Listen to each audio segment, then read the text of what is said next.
Dear friends, आज 4 जून 2020 को आपका नो दी लॉ चैनल में स्वागत है। आज हम चैप्टर 15 सेक्शन 200 से 203 CRPC 1973 पर चर्चा करेंगे। अध्याय छोटा है किंतु सेक्शंस बहुत इम्पोर्टेंट हैं। मुझे आशा ही नहीं अपितु पूरा विश्वास है कि आप इसे ध्यान से सुनेंगे और हमारे साथ बने रहने के लिए आपका धन्यवाद। अब मैं सेक्शन 200 पर आता हूँ। सेक्शन 200 क्या कहता है? एग्जामिनेशन ऑफ कंप्लेनेंट, शिकायतकर्ता की बयान जो है कैसे दर्ज किया जाएगा। जब मजिस्ट्रेट शिकायत पर किसी अपराध का संज्ञान लेता है तो वह शिकायतकर्ता और उसका गवाह यदि वहाँ हाजिर है तो उनका बयान शपथपूर्वक लेगा जो लिखा जाएगा, और वह बयान शिकायतकर्ता, गवाह व मजिस्ट्रेट के द्वारा भी हस्ताक्षरित होगा। Meaning thereby, to put it into plain words, जब कोई शिकायत दर्ज होगी और मजिस्ट्रेट उस शिकायत के अपराध का संज्ञान लेता है तो उसी समय शिकायतकर्ता और उसके गवाहों का बयान दर्ज किया जाएगा। बयान के ऊपर बयान देने वाले के हस्ताक्षर होंगे और मजिस्ट्रेट के भी दस्तखत होंगे। प्रोवाइडेड इसके अंदर दिया है, परंतु क्या कहता है? परंतु जब शिकायत लिखित में की जाती है तो मजिस्ट्रेट के लिए शिकायतकर्ता और गवाह की परीक्षा करना अनिवार्य नहीं होगा। यहाँ पर बात आई कि ये ज़रूरी नहीं है कि मजिस्ट्रेट उनका बयान ले, बिना बयान के भी समनिंग कर सकता है।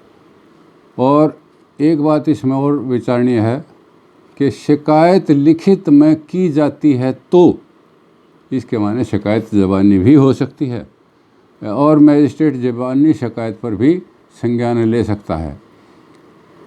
अब इसको पढ़ेंगे तो इसमें दो प्रोवाइडेड के अंदर दो क्लास दिए हैं। पहला क्लास है कि यदि शिकायतकर्ता लोक सेवक यानी पब्लिक सर्वेंट है, सेक्शन 21 IPC की धारा के अंदर लोक सेवक का वर्णन किया गया है, डेफिनेशन दी गई है, और अपने पद के कर्तव्यों का निर्वहन यानी ड्यूटी डिस्चार्ज कर रहा है के करने में शिकायत है और शिकायत कोर्ट के द्वारा की गई है, एक बात। दूसरा है यदि मजिस्ट्रेट जांच या निवारण यानी इंक्वायरी और ट्रायल के लिए मामले की धारा 192 CRPC के अधीन किसी अन्य मजिस्ट्रेट के हवाले करता है तो फिर इसमें प्रोवाइडेड फर्दर दिया है। फिर क्या है?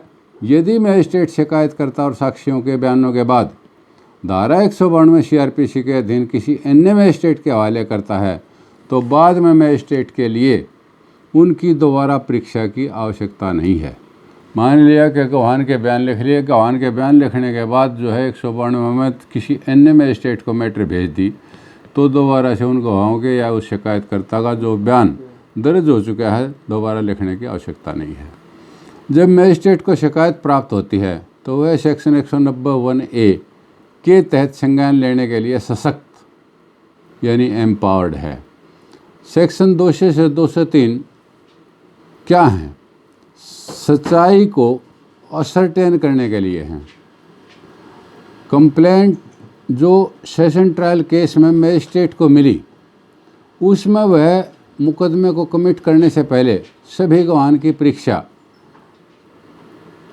ले, ये ज़रूरी नहीं। और ये बात लिखी है 1985 क्रिमिनल लॉ जर्नल 377 दिल्ली।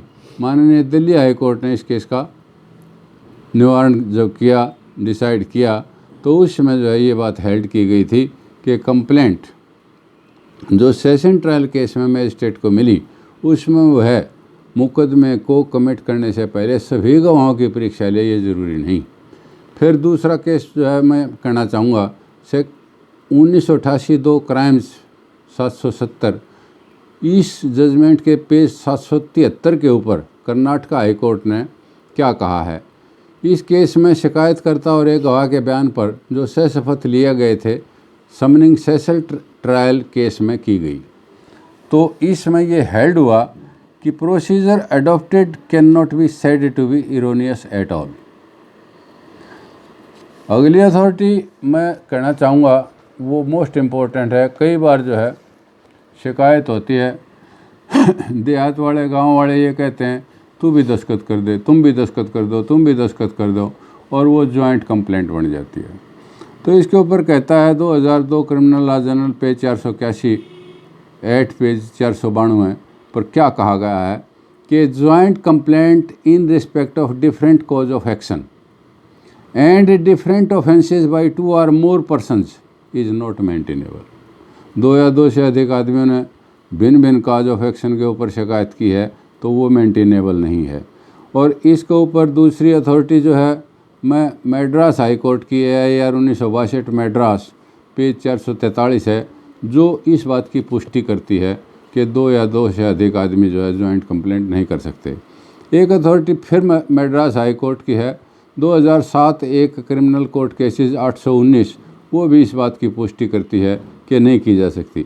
लेकिन इलाहाबाद हाई कोर्ट ने 1967 AIR में रिपोर्टेड केस है पेज 150 के ऊपर, जिसमें ये कहा है कि सेक्शन 13 जनरल क्लॉज के तहत कंप्लेनेंट को इस अथॉरिटी के तहत कंप्लेनेंट्स माना है। यानी इलाहाबाद हाई कोर्ट ने जनरल क्लॉजेज एक्ट के सेक्शन 13 के तहत इंटरप्रिटेशन करते हुए ये कहा कि द वर्ड कंप्लेनेंट जहाँ पर आया है उसे कंप्लेनेंट्स पढ़ा जा सकता है। अगर कंप्लेनेंट पढ़ा जा सकता है तो 2 या 2 से अधिक व्यक्ति कंप्लेंट कर सकते हैं। लेकिन ये बात इलाहाबाद हाई कोर्ट की आई है। जनरली जो है 2 या 2 से अधिक वाली के ऊपर संज्ञान नहीं लिया जाता। आगे सेक्शन 154 नोट ए बार 154 के तहत FIR दर्ज होती है। Both the courses under section 154 and under section 200 are open and available to a private citizen.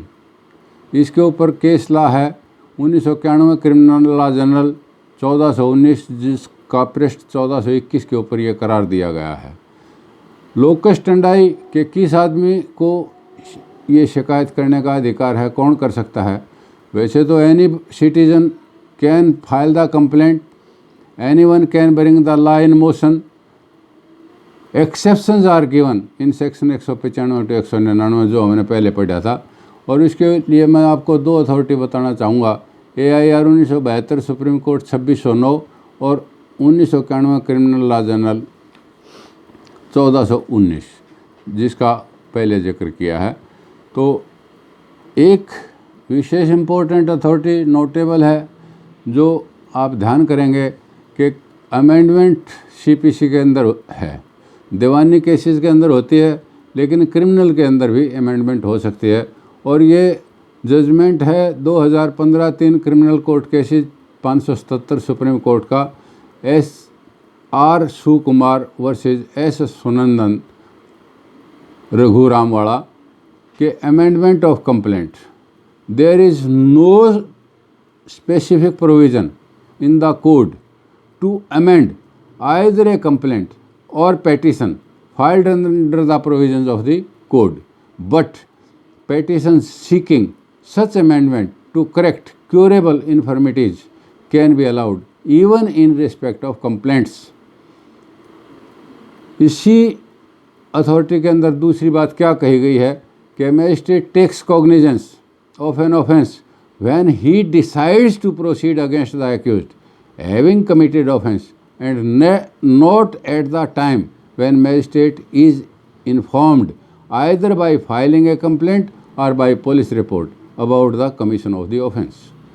अब प्री चार्ज एविडेंस जो है वो ले लिया गया, उसके ऊपर केस लॉ है, उसको नोट करेंगे कि 2004 एक criminal court cases page 13 Punjab and Haryana high court का डिसीजन है state of Haryana versus Ramesh में कि pre charge statement can not be taken into account if witness is not examined after framing charge.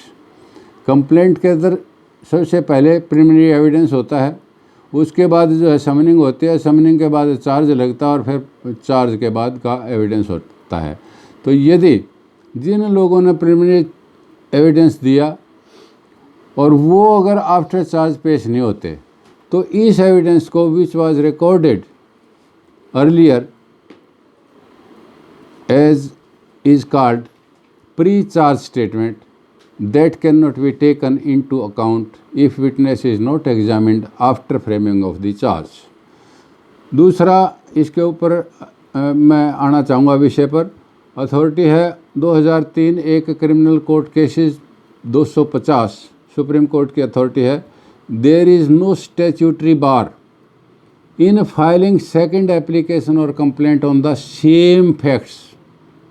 पहली जो है डिसमिस इन डिफ़ॉल्ट होगी, किसी कारण से होगी, तो मतलब ये कहता है there is no statutory bar in filing the second application और complaint on the same facts. कई अथॉरिटीज़ हैं लेकिन इसके ऊपर गैर स्टडी करनी अनिवार्य है। रिकॉलिंग के ऊपर एक अथॉरिटी मैं आपको बताना चाहूँगा। 2009-4 क्रिमिनल कोर्ट केसेस पेज 93 है। अब Punjab and Haryana high court की ऋषि पाल गोयल वर्सेस नंद किशोर गुप्ता। ये अथॉरिटी इम्पोर्टेंट है क्योंकि इस अथॉरिटी के अंदर मैथ्यू वाली अथॉरिटी जो ऑनरेबल सुप्रीम कोर्ट की अथॉरिटी थी उसको फॉलो किया गया और उसके बाद दूसरी अथॉरिटी आई अदालत प्रसाद की। अदालत प्रसाद की अथॉरिटी और मैथ्यू वाली अथॉरिटी दोनों एक दूसरे के विपरीत हैं। तो इन दोनों अथॉरिटीज़ को डिस्कस करके इस जजमेंट में डिस्कशन के बाद ये जजमेंट दिया गया है। इसमें क्या कहा गया है कि summoning order recalled, magistrate had jurisdiction to recall the summoning order in view of K Mathews case. Subsequently supreme court in Adalat Prasad case held that court which passed the order of summoning had no jurisdiction to recall the same, as there is no specific provision in CRPC for review and recalling the order of the same court held. Subsequent judgment by Supreme Court cannot be given retrospective effect. Order of recalled upheld.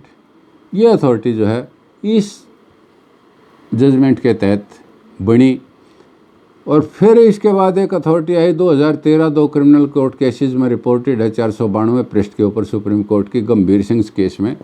और उसमें फिर ये कहा गया कि no provision for recall और review of order issuing process remedy lies under section 482 CRPC। इस प्रकार से हमने इस सेक्शन को कंप्लीट किया और अब हम सेक्शन 201 पर आते हैं। सेक्शन 201 क्या कहता है?